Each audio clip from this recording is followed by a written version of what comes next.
जय मसीह की मसीह में मेरे प्रिय मित्रों, आप सभी का स्वागत है बाइबल के अध्ययन में। और आज का विषय रहेगा, परमेश्वर किसकी प्रार्थना स्वीकार करते हैं। मैं फिर से दोहराना चाहूंगा आज के विषय को, परमेश्वर किसकी प्रार्थना स्वीकार करते हैं। विषय को लिया गया है लूका रचित सुसमाचार 18 अध्याय 9 से लेके 14 पद तक। काफी रोचक विषय है भाई और बहनों, आप सभी बने रहिएगा। तो चलिए हम शुरुआत करते हैं हमारे आज के अध्ययन को और हम वचन को पढ़ते हैं। तो वचन यहाँ पर इस प्रकार लिखा है, और उसने कितनों से जो अपने ऊपर भरोसा रखते थे कि हम धर्मी हैं और औरों को तुच्छ जानते थे, यह दृष्टांत कहा कि दो मनुष्य मंदिर में प्रार्थना करने के लिए गए। एक फरीसी था, दूसरा चुंगी लेने वाला। फरीसी खड़ा होकर अपने मन में यूं प्रार्थना करने लगा कि हे परमेश्वर, मैं तेरा धन्यवाद करता हूँ कि मैं और मनुष्य की नाई अधेर करने वाला, अन्यायी और व्यभिचारी नहीं, और न इस चुंगी लेने वाले के समान हूँ।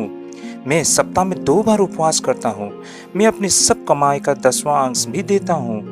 परंतु चुंगी लेने वाले ने दूर खड़े होकर स्वर्ग की ओर आंखें उठाना भी न चाहा, वरन अपनी छाती पीट पीट कर कहा, हे परमेश्वर, मुझ पापी पर दया कर।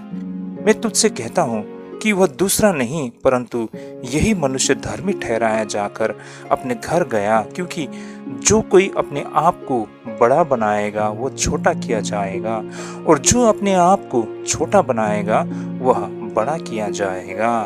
आमीन। मेरे प्रिय भाई और बहनों, आज हम जिस दृष्टांत का अध्ययन करने जा रहे हैं वह केवल 2 व्यक्तियों की कहानी नहीं है, यह वास्तव में 2 प्रकार के हृदय की कहानी है। एक व्यक्ति बाहर से बहुत धर्मी था, दूसरा व्यक्ति समाज की नजर में बहुत बड़ा पापी था। लेकिन आश्चर्य की बात यह है कि अंत में परमेश्वर ने उस धर्मी व्यक्ति को नहीं बल्कि उस पापी को धर्मी ठहराया।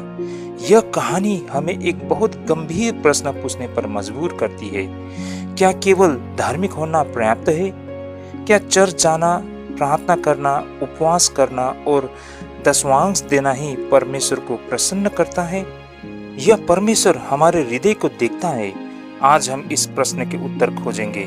तो मेरे प्रिय भाई और बहनों, इस दृष्टांत की पृष्ठभूमि इस प्रकार है। लूका अध्याय 18 में प्रभु यीशु मसीह लगातार अपने शिष्यों को परमेश्वर के राज्य के विषय में शिक्षा दे रहे थे। जैसे कि पहले दृष्टांत में हम देख सकते हैं लूका रचित सुसमाचार 18 अध्याय 1 से लेकर 8 पद में, जहाँ पर अभी अभी प्रभु यीशु मसीह ने लगातार प्रार्थना करने वाली विधवा का दृष्टांत सुनाया था। उस दृष्टांत का मुख्य संदेश था, निरंतर प्रार्थना करो और हिम्मत न हारो। उस दृष्टांत का अंत एक प्रश्न से भी होता है, जैसे जब मनुष्य का पुत्र आएगा तो क्या वह पृथ्वी पर विश्वास को पाएगा? अब भाई और बहनों, प्रभु यीशु मसीह एक और समस्या की ओर ध्यान दिलाते हैं। जैसे कुछ लोग विश्वास तो रखते थे लेकिन उनका विश्वास नम्र नहीं था, वे अपने धर्म पर घमंड किया करते थे। तो भाई और बहनों, आइए इसे हम वचन दर वचन समझने के लिए प्रयास करते हैं, और हम शुरुआत करते हैं 9 पद से। जैसे कि इस वचन में हम देख सकते हैं, उन्होंने उन लोगों से जो अपने आप को धर्मी समझते थे और दूसरों को तुच्छ जानते थे यह दृष्टांत कहा। मेरे प्रिय मित्रों, यही इस पूरे दृष्टांत की कुंजी है। यहाँ पर प्रभु यीशु मसीह यह कहानी सभी लोगों को नहीं सुना रहे थे, बल्कि वे विशेष रूप से उन लोगों से बातें कर रहे थे जो अपने आप को धर्मी समझते थे और दूसरों को नीची समझते थे। यहाँ पर मेरे प्रिय मित्रों, उन 2 प्रार्थना करने वाले में से एक जो फरीसी था, वास्तव में ये फरीसी कौन होते थे? फरीसी उस समय के सबसे धार्मिक लोगों में से गिने जाते थे। वे व्यवस्था का अध्ययन करते थे, नियमित प्रार्थना किया करते थे, उपवास रखा करते थे, 10वां अंश दिया करते थे और लोगों को धर्म की शिक्षा दिया करते थे। कहने का तात्पर्य, इसे अगर हम भारत के संदर्भ में समझने के लिए प्रयास करें तो हमारे भारत में जो ब्राह्मण समाज होते हैं कुछ इसी प्रकार। भाई और बहनों, जैसे हमारे देश में ब्राह्मण समाज जाति में से सबसे ऊंची जाति में मानी जाती है और वे लोगों को शास्त्र की शिक्षा दिया करते हैं, कुछ इसी प्रकार यहूदियों में भी फरीसी लोग होते थे जो सबसे ऊंचे माने जाते थे और लोगों को व्यवस्था का शिक्षा दिया करते थे। समस्या अब यह नहीं थी कि वे धार्मिक थे, समस्या यह थी कि वे अपने धर्म पर घमंड कर रहे थे। इसे हम कुछ इस तरह व्यवहारिक उदाहरण के माध्यम से समझने के लिए प्रयास करते हैं। जैसे कि आज भी ऐसा हो सकता है कि कोई व्यक्ति वो कहता है, मैं तो 25 वर्ष से चर्च जा रहा हूँ, या फिर मैं हर रविवार सेवा करता हूँ, या फिर कुछ कहे, मैं कभी शराब नहीं पीता। और आगे जाके ऐसे लोग धीरे धीरे यह सोचने लगते हैं कि मैं दूसरे से सबसे अच्छा हूँ। यही आत्मिक घमंड है। मेरे प्रिय मित्रों, हमारे बीच में कुछ ऐसे प्रकार बहुत सारे लोग होते हैं। हम में से बहुत सारे लोगों को ऐसा लग सकता है कि मैं तो उस फरीसी की तरह नहीं हूँ, मुझ में आत्मिक घमंड नहीं है। लेकिन भाइयों और बहनों, अगर आज के इस संदर्भ में हम देखें तो हमें ऐसे धार्मिक घमंड कलीसिया में बहुत सारे विश्वासियों में दिखाई पड़ते हैं। उनमें से एक आप भी हो सकते हैं। जैसे कि इस उदाहरण के तहत अगर आप अपने आप को बहुत पुराने विश्वासी सोचते हो, उन सभी विश्वासियों में से अपने आप को सबसे समझदार और ज्ञानी मानते हो, तो भाइयों और बहनों, यह तो आत्मिक घमंड ही है ना। आगे हम देखते हैं 10 पद में, जहां पर बताया गया है कि 2 मनुष्य प्रार्थना करने के लिए मंदिर में गए। ध्यान दीजिए भाइयों और बहनों, दोनों कहाँ गए? मंदिर में। दोनों किस उद्देश्य से गए? प्रार्थना करने के लिए। तो बाहर से दोनों एक जैसे दिखते थे, लेकिन परमेश्वर बाहरी रूप नहीं, हमारे हृदय को देखते हैं। पहला व्यक्ति फरीसी था, दूसरा व्यक्ति चुंगी लेने वाला, यानी कि कर लेने वाला, जिसे हम आज टैक्स कलेक्टर भी कहते हैं। चुंगी लेने वाले व्यक्ति कौन होते थे? उस जमाने में रोमी सरकार के लिए कर वसूल करने वाले होते थे। इसके लिए यहूदियों को नियुक्त किया जाता था। वे अक्सर लोगों से अधिक कर वसूलते थे, इसलिए समाज उन्हें बेईमान, लालची, देशद्रोही, पापी माना करते थे। यदि अगर उस जमाने के लोगों से पूछा जाए कि इन दोनों में से कौन परमेश्वर को प्रिय होगा, तो लगभग सभी का यही उत्तर होना था, फरीसी। लेकिन यहाँ पर भाई और बहनों, प्रभु यीशु मसीह अंत में सबको चौंका देते हैं। आगे हम देखते हैं 11 पद में, जैसे कि यहाँ पर बताया गया है कि फरीसी खड़ा होकर अपने मन में इस प्रकार प्रार्थना करने लगा। ध्यान दीजिए भाई और बहनों, वह परमेश्वर से कम अपने विषय में अधिक बातें कर रहे थे। उसकी प्रार्थना कुछ इस प्रकार थी, हे परमेश्वर, मैं तेरा धन्यवाद करता हूँ। सुनने में तो बहुत अच्छी शुरुआत लगती है, लेकिन आगे क्या होता है? वो कहते हैं कि मैं और लोगों के समान नहीं हूँ। यहीं से समस्या शुरू होती है। उसने किन लोगों की ओर देखा? लुटेरे, अन्यायी, व्यभिचारी और चुंगी लेने वाले। उसकी नजर हमेशा नीची थी। वो दूसरों की कमियों को देख रहा था। मेरे प्रिय मित्रों, जब हम लगातार दूसरों की गलतियां गिनने लगते हैं, तो समझिए कि हम अपने हृदय को देखना बंद कर चुके हैं। भाई और बहनों, इसे हम उदाहरण स्वरूप इस प्रकार समझ सकते हैं। मान लीजिए 2 लोग चर्च में बैठे हैं। पहला सोचता है कि आज वह व्यक्ति फिर देर आया है, और दूसरे को देखकर कहता है कि उसकी पोशाक तो ठीक नहीं है। और वो फिर तीसरे व्यक्ति को देखता है और वो कहता है कि उसकी प्रार्थना करने के तरीके अच्छी नहीं है।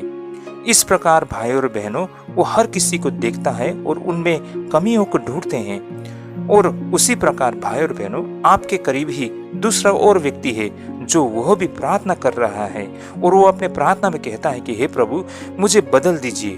तो भाई और बहनों, परमेश्वर किसे सुनेगा? जो वो पहला व्यक्ति जो हर किसी में कमी को ढूंढते हैं, या फिर वो दूसरा व्यक्ति जो वे कहता है कि हे प्रभु, मुझे बदल दीजिए, मुझे परिवर्तन कर दीजिए? परमेश्वर किसकी प्रार्थना सुनेगी? साफ है भाई और बहनों, यहाँ पर जो अपने आप को प्रभु का आगे समर्पण करते हैं। आगे हम देखते हैं 12 पद में, जहाँ पर बताया गया है कि वो फरीसी अपनी प्रार्थना में कहते हैं कि मैं सप्ताह में 2 बार उपवास करता हूँ। भाई और बहनों, उस जमाने में व्यवस्था में वर्ष में केवल एक अनिवार्य उपवास करना होता था, यानी कि प्रायश्चित का दिन। लेकिन फरीसी सप्ताह में 2 बार उपवास किया करते थे। ये गलत नहीं था भाई और बहनों। समस्या यह थी कि वह उपवास को अपनी धार्मिकता का प्रमाण बना रहे थे। वे अपनी सारी आय का 10वांश दिया करते थे। यह भी अच्छी बातें हैं, लेकिन यदि अच्छे काम हमें घमंडी बना दे, तो वे भी परमेश्वर को प्रसन्न नहीं करते हैं। मेरे प्रिय मित्रों, हमने जीवन में बहुत सारे अच्छे काम किए होंगे, लेकिन भाई और बहनों, हमने परमेश्वर की आज्ञा को पालन नहीं किया। हम में दूसरों को प्रति प्रेम नहीं है, हम दूसरों को क्षमा नहीं कर सकते हैं। तो भाई और बहनों, हमारा अच्छा काम की आवाज जो वो बेमायने हो जाएगी। भाई और बहनों, यहाँ पर हमें बहुत ही महत्वपूर्ण शिक्षा मिलती है। अच्छे काम उद्धार का कारण नहीं हो सकती है, वे उद्धार का परिणाम है। हमें अच्छे काम इसलिए नहीं करने चाहिए कि परमेश्वर हमें स्वीकार करे।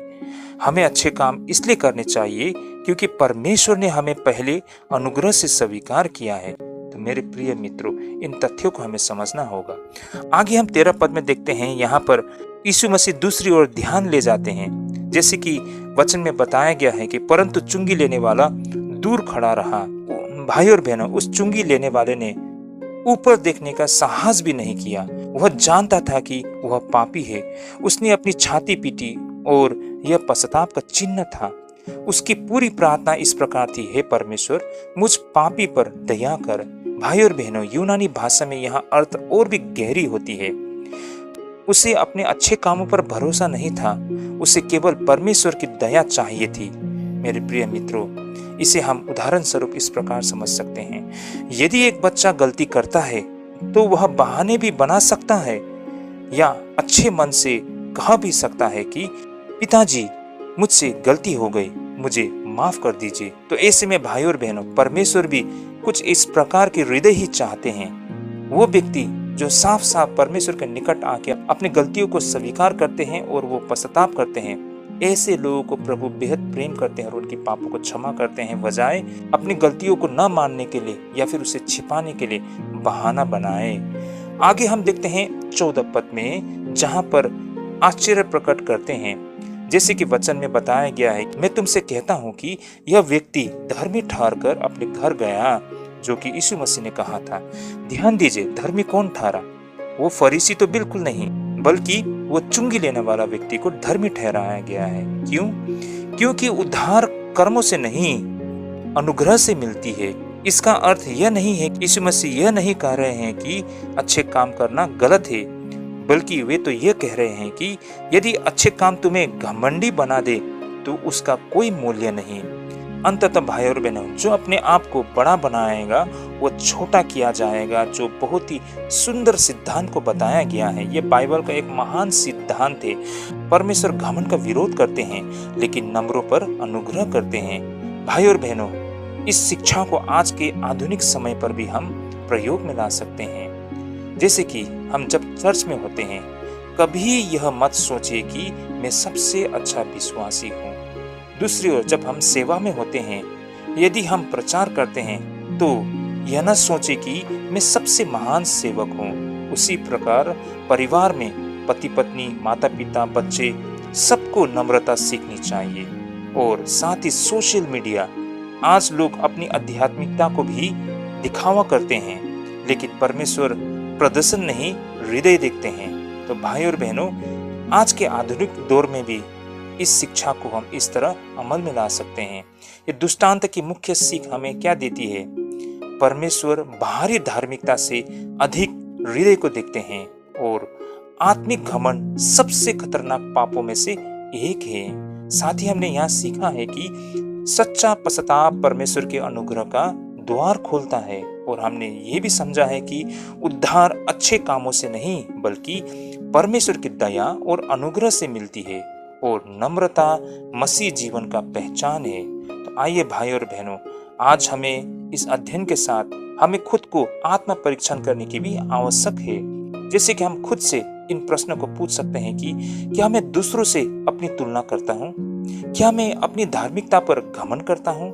क्या मेरी प्रार्थनाएं परमेश्वर की महिमा करती है या मेरी खुद की? क्या मैं हर दिन परमेश्वर की दया पर निर्भर रहता हूँ? अंततः मेरे प्रिय भाई और बहनों, इस दृष्टांत में दो व्यक्ति मंदिर गए थे, दोनों ने प्रार्थना की, दोनों धार्मिक स्थान पर थे, लेकिन केवल एक व्यक्ति परमेश्वर द्वारा धर्मी ठहराया गया। इसलिए प्रश्न ये नहीं है कि हम चर्च जाते हैं या नहीं, प्रश्न ये है कि जब हम परमेश्वर के सामने खड़े होते हैं तो हमारा हृदय कैसा होता है। आइए हम फरीसी की तरह अपनी उपलब्धियों की सूची न गिनाएं, बल्कि चुंगी लेने वाले की तरह विनम्र होकर कहे, हे परमेश्वर, मुझ पापी पर दया कर। यही वो प्रार्थना है जिसे परमेश्वर हमेशा स्वीकार करते हैं। प्रभु आप सभी को आशीष करे। जय मसीह की।